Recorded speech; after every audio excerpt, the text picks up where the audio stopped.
You know who it is, the Don Tony Teflon, and I'm back at you another one, and this one is Game of Thrones Season 6, Episode 5, The Door Review.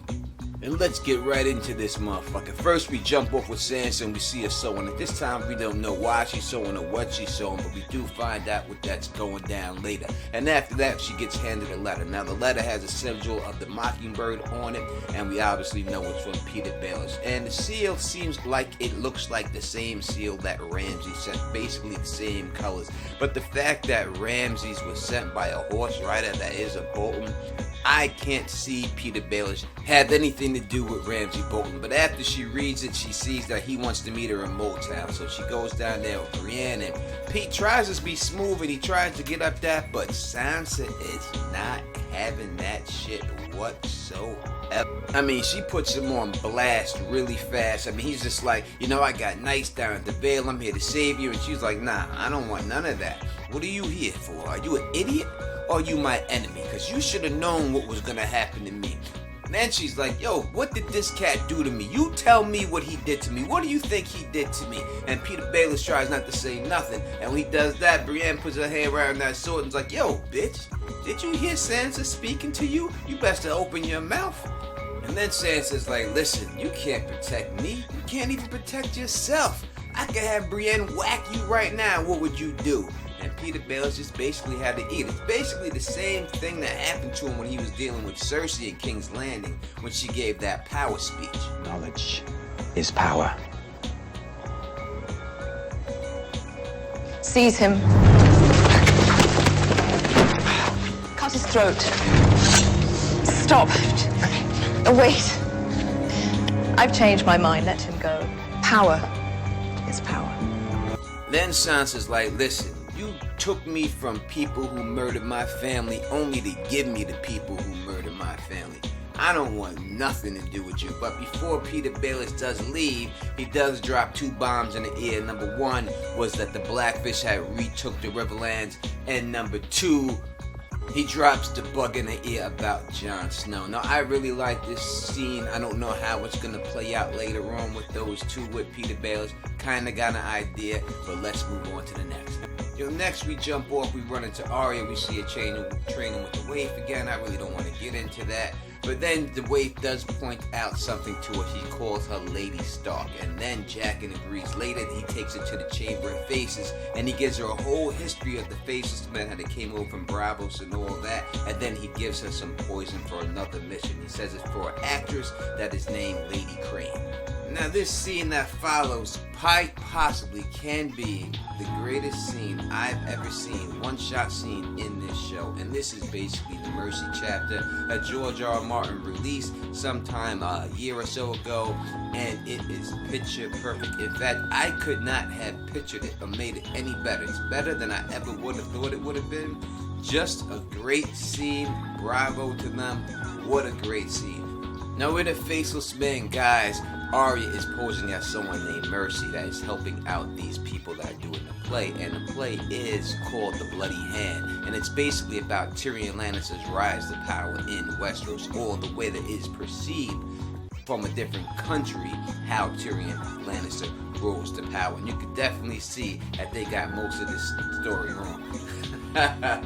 Now, if anybody ever doubted Peter Baelish's role in getting Ned Stark killed directly, I think this clears it up. Now, basically, we start with Robert getting killed by the boar, and we see Robert Baratheon portrayed as a fat, lazy, wine-drinking pig of a king, and he gets killed by a pig. So then, after that, we see Joffrey just run up to him and lay right next to his father like a loving son. And King Robert just backhands the shit at him. And then after that, we see Cersei Lannister. And it's just crazy how they got Cersei as this great, loving mother. We got Joffrey as this dim-witted young prince who just wants to be king. No evilness about him. Just a dumb fuck. And then in comes Ned Stark. And my man, they shit all over Ned Stark. No respect this dude gets to Rodney Dangerfield. They diss his intelligence. They diss his friendship with Robert. They say he doesn't know nothing about the line of succession, the proper progression, What's that? a lawful ascension. What's that mean? Nothing. And if that was not bad enough, they have Joffrey smack him right to his knees. Just terrible, terrible, terrible. Oh my God. And when they move over to the beheading of Ned Stark, and right here you could see that they gave everything that Littlefinger did and moved that right over to Tyrion and put the blame all on Tyrion. So this is how you could tell that Littlefinger had a lot to do with the death of Ned Stark. And right after that, we see Tyrion and Pobono, the guy playing Tyrion, come on stage and declare himself hand to the king for life, and he takes Joffrey's wife. What a great scene. And then we see them inside the dressing room, and basically from this we get Arya learns how to kill this lady. She knows she only drinks a certain run, so she plans on going back there and poisoning it. But when she goes back to the Hall of Faces and asks Jaqen if she could use her face and get the job done, he says no, she's not ready for it. Once again, let me just say how great this scene was. It was just tremendous. I loved it. Now we go to probably the most exciting scene for me because I theory craft, and this has a lot to do with my theory crafting, and that is the Children of the Forest. So we start with Bran and Bloodraven doing a little green sight, and everything looks great. They're walking around a little grassy area around the tree. It looks great. Then we see a shot of the tree and the rocks around the tree in some type of formation. Then we see the Children of the Forest running around these rocks like little kids, and everything seems nice and fine and cool until you see it from the top. And once you see it from the top, you realize this is the same symbol of the White Walkers. Then we see the children huddled together, and then all of a sudden they pull out a piece of dragon glass, and then they go up approaching the tree, and what is on this tree but a human being strapped to the tree about to be sacrificed by the Children of the Forest, and they take this piece of dragon glass and they stick it right into his chest and leave it right in there, and that changes this human being into a White Walker, thus saying that the White Walkers were created by the Children of the Forest, which is a feeling I had about the children many years ago, so you can go back and take a look at my videos. I have a series of Children of the Forest, and another one, how the White Walkers built the wall, if you want to know a little bit more about it. So then Leaf tells Bran that basically they were getting slaughtered, they had no choice, they needed a weapon to fight against man, and this is the weapon that they came up with. After that, we moved right to the King's Moot, and I think that this King's Moot was just... it just could not have been done better. I liked everything from Yara to Theon to Euron to Theon stepping up for his sister. Now Euron, I will say that I did not like this casting, but I was wrong. This guy is perfect in every way. Just every insult that came out of his mouth, the way he talked, everything about it, the way they drowned him and he came back to life, that was great. Yara, Theon, fleeing for their lives, knowing that their life was on the line.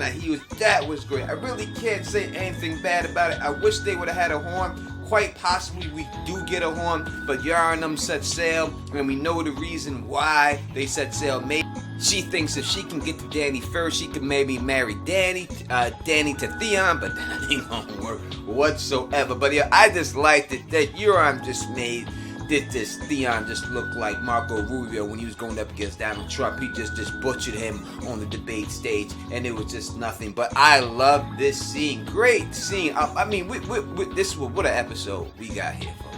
Now, speaking of Dany, let's just flow right to Dany because we don't have a lot here. We basically get Jorah Mormont confessing his love for her and confessing the grayscale. And then we see her say, listen, I command you to go find a cure because I need you by my side when I take Westeros. So please, Jorah, please find this cure quick because I need her to get to Westeros quick. I ain't got no time to be waiting no more. Alright, now we got Tyrion and his small council that consists of Varys, Melsani, and Grey Worm. And he suggests that they need someone and they get a Red Priest. Now this whole scene of this Red Priest, word for word, was leaked. And I actually did a whole rendition of it. I voice acted the whole thing, everybody's part. You can check that out if you want to see it. But it was exactly like it was. Exactly. And I think I did a pretty good job on that. But I like the scene. I like the way it's setting up. But, you know, that's basically all we get here. Now about the last 10 minutes, and this is a great last 10 minutes of this episode, we see a really solid look at the frozen tree symbol with the White Walkers thing around it. And then Bran starts to walk right to the Whites, not afraid of them, walks right through them and everything else. And then he comes face to face with the Night's King and the Night's King's minions, and he turns his back and he realizes the Night's King grabs his arm. When he grabs his arm, Bran snaps out of the dream. And as I thought before, as soon as he did that, that would give the Night King the ability to track Bran, and it did. So Bloodraven's like, yo, you gotta get up out of here, but before that, I got to make you have to become me. And we really don't know what that means, him becoming him. But before we can find out what that means, we bounce back to the wall again, and we get Sansa, Jon, and Davos, and them going over some battle plans and what house could be loyal and what house couldn't be loyal and who they could run with. So now we can basically see that the Umbers and the Karstarks are rolling with the Boltons. They basically figure out who they want to go to and then do this. And we see what Sansa was sewing, and that was a cloak for Jon and something for herself. It looks really nice. They basically leave after that. Sansa sends Brienne to go to track down her uncle the Blackfish and get his support. She doesn't want to go, and you can see right here she does not tell Jon how she got this information, so the bug that Peter Baelish did plant in her head is sticking with her at this particular time, or she's just holding her cards close, because you never know. And we transition to the final scene of this show, and as I said before, this is a hard home level type situation.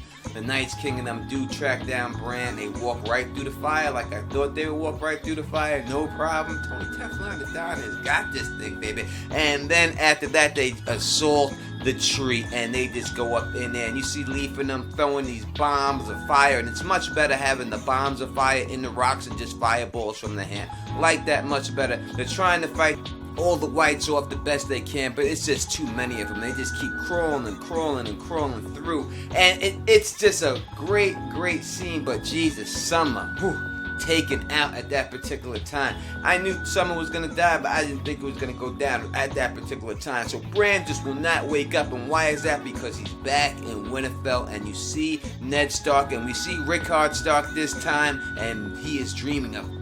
And then we see what I thought was going to happen, but I didn't think it would happen like this. This is very sad to me. It was just very devastating. But we see Bran able to contact Hodor because Mira's trying to tell him he's got to wake up. He hears her, and she's saying to walk into Hodor, and he does walk into Hodor. So if I get this right, that Bran was able to take control of Hodor in the past to control future Hodor's body. And I think that in the end, that ability that you just seen right there is going to play the most important thing at the end. Remember the Don, quote me on that. We pulled the strings. But yeah, it was just sad. We see why Hodor is called Hodor, because while Bran still is not awake and Mira is able to pull him out, Hodor is just holding the door as Bran is using him to hold the door and hold the door, hold the door, hold the door, hold the door, hold door, hold door. And this was probably the worst, the saddest death I've seen in this whole series. Maybe, listen, a lot of people got Bloodraven got killed, but overall this episode, let me tell you something, man. I'm going to give this episode 9.5, and I would give it a 10, but I'm going to give a 0.5 chance that the big episode that we usually get could be that much better, but deserves to be a 10. It really does deserve to be a 10. I should give it a 10, but I'm just going to give that 0.5. I'm going to hold that back right now, just in case this other episode that we're really looking forward to is great. Listen, greatest episode I've seen in a long time. Can't wait to really furtherly dig into this. Sorry this review took so long. So, if you like the way I do this, please thumbs up this, please spread this across the realm, and please subscribe. And until next time, you know who it is. Peace! And stay sexy.